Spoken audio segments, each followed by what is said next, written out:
I saw this young lady on Twitter celebrating herself. And I was there with her. She opened a beauty club. It is the LA Beauty Club. And let me welcome to the show, Sheva Ahmadi. Congratulations and welcome. Thank you for being here. Thank you. I'm very excited. This is my first interview like this. Is it? Oh, listen. You tweeted, some days I really can't believe it. A Black woman owned beauty supply store in LA, 1245 South La Brea Avenue, Los Angeles, California, 90019. And my heart smiled, because I grew up in a neighborhood, in a hood, where there were not one, but two Korean owned beauty supply stores within a 2-block radius. And I was like, why do we need all of this? In every single community that is us, somebody else is in there bringing those dollars out. And that's my only beef with it. If they lived there, that would be great. If those dollars were circulating in our community, that would be great, but they're not. And that means our wealth is leaving. So talk to me about how you were able to do this, Sheva. Yeah, so I grew up in a very similar environment. I grew up in Prince George's County, Maryland. And there, I think now are a few Black-owned beauty supplies in the region, but it really wasn't a thing when I was growing up. And I never really, it was so normal to me. I honestly never really thought there was anything wrong with it until I, went through my 20s. And like right around like a few years ago, really, like when I hit like 27, 28, I started being like, wait a minute, like, hold on. This is not making a whole lot of sense. I had a really bad experience in a beauty supply store in Brooklyn. I used to live in Brooklyn. I had a terrible experience one day, and I don't even know what it was. It was just something about that day. It was just like, it just was like the nail in the coffin for me. I never went back after that. And I was just like, I'm just gonna either start making my own products or I'm gonna figure this out. Once I started doing a little bit of research about it and seeing like literally 3% of the beauty supply stores in the United States are Black owned, which is crazy. I started looking for ways to make it happen. I started doing more research, building up my business plan. I didn't even have money at the time. I had no investors or anything yet. I didn't even really know if I was going to be able to pull it off back then. This was like a few years ago, but it all came together. I found the right people who, also wanted to support and thought it was a great idea. And we made it happen. A lot of blood, sweat, and tears went into it, honestly. Listen, that is a multi-billion-dollar industry that is primarily supported by Black dollars, right? Well, 86%. 86%. I didn't even know it was that high. 86%, but yet 2% own. Do the math, people. 3% own, 86% money in, 3% out. This math does not work for me. Okay, so talk to me about the obstacles, because in order to be a beauty supply spot, you have to have a you have to have a connect. Yeah. You have to have a connect. So, and that connect is tied up, right? That connect is very tied up. The connect is very tied up, definitely. They also create more obstacles. Like once you find the suppliers, okay, so first off, finding the suppliers is like a journey in itself.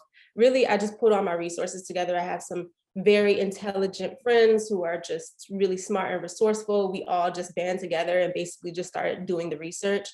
After we, dug and dug for, really it took like months, honestly, just dug and dug, a lot of run around, a lot of no responses, a lot of hang up calls, that type of stuff. Wow. Finally, yeah, it's kind of ruthless, but finally, actually, we got in touch over email with one of the people who works at Curls, which is a Black-owned hair care brand for textured hair. And to make a long story short, she's actually the one who gave us the first in. She gave us the first in and told us one of the distributors that they distribute with. After we found that one, it was just like the floodgates open. It was just like we were able to kind of maneuver around things a little bit more and dig around and figure out who we might be able to get to sell to us. And once we did, then the next obstacle really becomes, which is what I think is the biggest hurdle, honestly, is the minimums. So they'll sell maybe, their friend over here is a $2,000 minimum, or maybe it's no minimum for these people. But for us, it'll be like a $15,000 minimum for just one product, like one type of product, which is obviously what small business is trying to spend 15K on just one, you know what I mean, just braiding hair or like just crochet hair. Like that's like unrealistic, right? So a lot of them do that, but fortunately I also got in touch with, after some digging, found out there's some like secret Facebook groups of kind of like a Black Beauty Supply Alliance. And It's like the Underground Railroad of Black Beauty. Come on through, y'all. No, it is absolutely a thing. I would pull up to the ones that I could find that were in like Southern California. I would pull up and talk to the people there and ask them what they do and what their situation is. Can we buy together? How can we figure this out? And fortunately, that was the way that I was really able to make it happen, was just using my resources, putting my feet to the pavement really, and just like pulling up and going to talk to people and see how we could work together to place the orders. And then from that point, it just kind of grew, and I was able to open my own accounts and stuff like that. Once they see you're more established, and they're like, oh, okay, they have the money, so all right, we're gonna, we don't want to lose out on the bread. That's how they see it. So you open your doors. Talk about the first day you open your doors. So we were actually online for a year first, but there's certain items. Yeah. Okay. Pause, because I think people need to hear that. So you were online exclusively for a year, building your brand and your audience. Correct. Really smart. Correct. Really smart. So we did a year online first, but then there's certain items, there's certain products that they won't allow you to really, they don't really want them sold online if you don't have a commercial space, that type of thing. We also really wanted to be in the community and have that physical presence. You know what I mean? Just like how, the traditional beauty supply stores have. We really wanted to be in there and like be interfacing with people. So the first day that we opened I cried like multiple times just because it's a scary experience because it's different.